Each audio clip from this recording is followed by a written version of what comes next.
Дорогие друзья, я приветствую вас из солнечной Испании.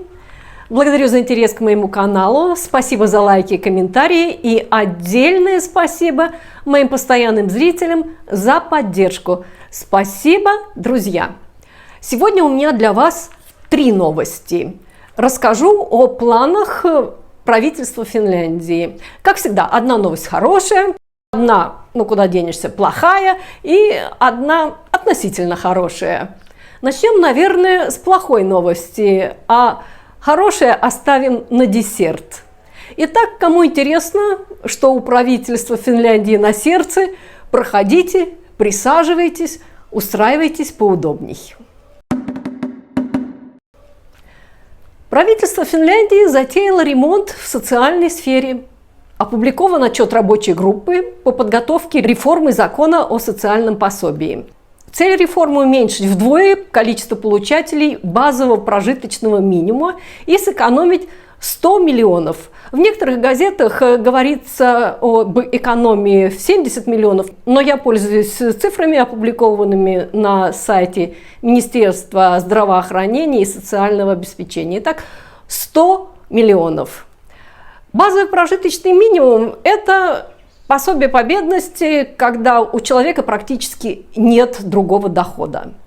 Когда это пособие вводилось, то предполагалось, что оно будет временным, чтобы дать человеку пережить временные трудности. Но части населения настолько понравилось жить не работая и иметь достойный уровень жизни, что появились династии безработных, живущих на пособие по бедности. Чтобы не путаться в понятиях и пособиях, буду называть это базовое пособие по прожиточному минимуму просто пособием по бедности. Я же не политик, чтобы плести кружева. Дерьмо хоть в какой фантик заверни, конфеты оно не станет. Итак, пособие по бедности. Хотя получают его иногда и вовсе не бедные люди, а те, кто умеет вертеться. Итак, в 2023 году пособие по бедности получали 387 тысяч человек, 7% населения. Общие расходы на пособие составили 778 миллионов евро. Представляете, 7% населения живет на пособие по бедности. Мне эта цифра представляется огромной. Это еще здесь не учтены различные другие пособия, так что неудивительно, что страна трещит по швам. Пособие по бедности выплачивается тем, чьи доходы недостаточны для достойной жизни. На основании предложений рабочей группы правительство в этом году подготовит изменения в законодательстве, но в силу оно вступит не раньше будущего года. Пособие по бедности для одиноких лиц в этом году составляет 593 евро в месяц, и уже сейчас его могут урезать на 20 или 40% за нарушение правил. На практике это возможно, если безработный вовсе не зарегистрировался на бирже труда как соискатель работы. Рабочая группа предлагает пользоваться ножницами почаще. Если за пособием обращается человек, потому что Центр занятости отказал ему в пособии по безработице из-за нарушений, то пособие по бедности ему могут дать на 20% урезанные в первый месяц и на 40% в последующие месяцы. Это позволит сэкономить около 17 миллионов евро в год. Проще говоря, если сейчас безработный зарегистрирован на бирже труда в Центре занятости, и он получает базовое пособие по безработице, он отказывается от предложенной работы или практики, или курсов, и ему перестают платить это пособие по безработице. Тогда он просто переходит в соседнее окошко и получает практически те же деньги под другим названием, под названием пособие по бедности. И бонусом идет отсутствие необходимости отчитываться перед Центром занятости, и на работу никто не гонит. Этому собираются положить конец. Рабочая группа предлагает пособие по бедности давать лишь когда человеку отказано в других видах пособий. А если человек другие пособия не запрашивал и в Центре занятости не зарегистрировался, несмотря на уговоры, то урезать базовые пособия и прожиточные пособия могут на 50%. Бери 300 евро и живи, ни в чем себе не отказывай. Правительство хочет выдавить безработных из числа получателей пособия по бедности. Далее, рабочая группа считает, что пособие по бедности всем нужно сократить на 1%. Это дало бы экономию еще 12 миллионов евро. Рабочая группа также предложила отменить так называемую защищенную часть пособия по бедности, когда получатель может зарабатывать до 150 евро в месяц, и пособие не уменьшается.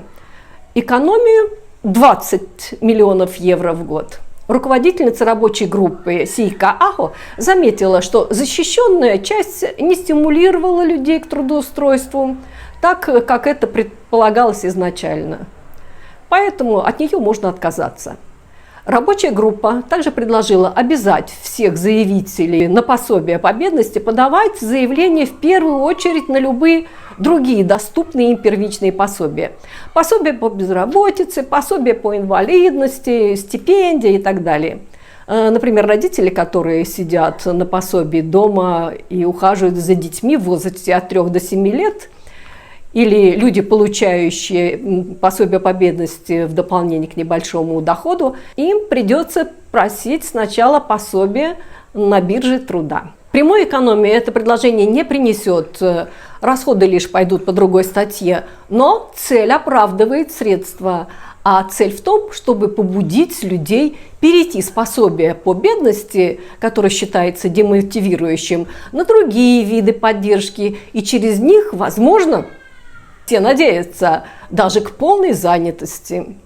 Однако в краткосрочной перспективе цель программы правительства сократить вдвое количество получателей пособия по бедности навряд ли может быть достигнута этими мерами. В долгосрочной перспективе, конечно, стимулирование к труду и обязанности могут повлиять на количество получателей пособия по бедности. Однако каким будет этот временной горизонт и удастся ли сократить количество получателей пособия по бедности вдвое, на это пока ответа нет. Правительство намерено поприжать безработных. Сокращение пособий – это чувствительная область. Наверняка будут возражения. На слушаниях сторон в среду сотрудник социального страхования Кела назвал планы жестокими. На что руководитель группы Лиза Сейка Ахо ответила, что изменения позволят избежать сокращений в будущем. Рабочая группа также подчеркнула, что сокращение пособия по бедности возможно только если снижение не угрожает обеспечению условий для достойной жизни и не является чрезмерным. То есть достойный уровень жизни обещают всем и каждому, но понятие достойной жизни может варьироваться. Если правительство реализует свои предложения, жить на пособие по бедности станет значительно сложнее уже в будущем году. Но профессионалы уверены в светлом будущем и говорят: жить на пособие трудно, но мы не боимся трудностей. Нынешнее правительство Петтери Орпо, коалиционная партия, это воплощение ночных полюций избирателей правых партий и работодателей. Правительство ограничило влияние профсоюзов, введя, в частности, ограничения на политические забастовки. Пособия по безработице и по социальному обеспечению были сокращены, поскольку считается, что это мотивирует людей на работу. Все как выйдут на работу, все как заживем. Однако пока результат таков. Больше рабочих мест не стало, бремя экономии легло в значительной степени на плечи малоимущих слоев общества. Зато правительство, напротив, не проявляет большого интереса к сокращению корпоративных субсидий или к ужесточению налогообложения дивидендов для некотируемых компаний, хотя такие предложения звучали неоднократно. У правительства есть мандат от населения. На парламентских выборах финны проголосовали за переход правых к власти. Как говорится, что заказали, то получили. Коалиционная партия активно лоббирует отмену налога на наследство и дарение. Чем они это аргументируют? Во-первых, отменим налог на наследство, и эти капиталы пойдут в финскую экономику. Другой аргумент. Нынешний налог на наследство затрудняет передачу бизнеса следующему поколению. Третье обоснование, что средний размер наследства в Финляндии относительно невелик, и его получают многие. Статистика говорит, в 2021 году наследство получили около 150 тысяч финнов. Однако у половины из них наследство составило менее 15 тысяч евро. У 2/3 получателей наследство составило менее 30 тысяч евро. Сторонники изменений убеждают, что отмена налога на наследство не является защитой интересов богатых. В коалиционной партии полагают, что это также может принести дополнительные голоса на выборах. И типично финский убийственный аргумент. Он действует в любой ситуации. Так уже сделали в Швеции. Это правда, но есть нюанс. В Швеции отмена налога на наследство привела к возвращению миллионеров и накоплению капитала в стране. Кроме того, в Швеции больше состоятельных людей, экономика страны находится в лучшем состоянии и есть больше возможностей для инвестиций. В Финляндии сейчас даже пенсионные средства уходят за границу в поисках большей доходности. Кроме того, на налоговые изменения сложно возлагать серьезные надежды на значительные динамические эффекты. Наследство менее 20 тысяч евро уже сейчас освобождены от налогообложения. Коалиционная партия спешит, другого раза может и не представиться. Правительство жучит нищих, экономя миллион там, миллион здесь, а налог на наследство, который приносит около миллиарда евро в год, они его хотят отменить. Друзья, скажите честно, кто из вас голосовал за этих милых людей? Кто? И на десерт у нас хорошая новость. Я рассказывала, что после приватизации линий энергопередач госкомпании «Фортум» народ спохватился и выступил против приватизации систем водоснабжения, подписав гражданскую петицию «Вода принадлежит нам». Кто не видел видео, смотрите, ссылка в описании.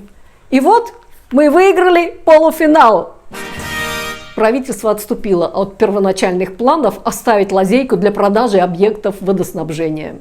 В новом законопроекте предлагается оставить предприятие водоснабжения полностью в муниципальной собственности. Есть сильная политическая воля исключить у муниципалитетов право отказываться от владения водоснабжением. Это решение является наиболее устойчивым с точки зрения обеспечения безопасности, заявила министр лесного и сельского хозяйства Сари Эсаях. В Финляндии у муниципалитетов есть широкое право самоуправления. И такое ограничение является вмешательством в муниципальную автономию. Прецедентов подобного раньше не было, отметила министр.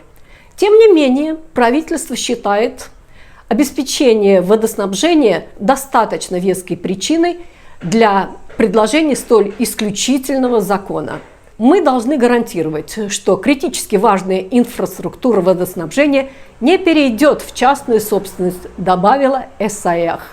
Провели правовую экспертизу и пришли к выводу, что муниципальная автономия не является препятствием для введения запрета на продажу объектов водоснабжения.